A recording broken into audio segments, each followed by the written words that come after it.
ఈ సమయంలో మీ కొరకు ఒక చిన్న ప్రార్థన చేస్తాను. ఈ ప్రార్థనలో ఏకీభవించండి. దానికన్నా ముందుగా ఒక చిన్న మాట. చూడండి, మనం ఇంటి నుంచి బయటికి వెళ్తా ఉన్నప్పుడు ఇంటి డోర్‌కి ఒక చిన్న తాళంతో లాక్ చేసి మనం వెళ్తాం.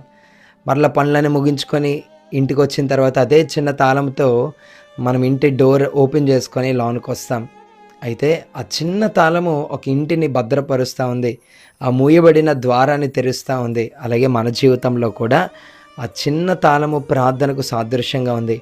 నీ చిన్న ప్రార్థన నీ జీవితంలో గొప్ప కార్యాలు చేస్తుంది. మూయబడిన ద్వారాలు తెరుస్తుంది. నీ శ్రమను, నీ యొక్క ఇబ్బంది కాలాన్ని అది మూసివేయగలదు కూడా. ప్రార్థనకు అంత శక్తి ఉంది. ప్రతిరోజు ప్రార్థన చేయండి. ప్రార్థన నీ కుటుంబాన్ని రక్షిస్తుంది. ప్రార్థన నీ సరిహద్దులను విశాలపరుస్తుంది. ప్రార్థన అసాధారణమైన కార్యాలు నీ జీవితంలో జరిగిస్తుందయ్యా. గనుక ప్రతిరోజు ప్రార్థన చేయండి.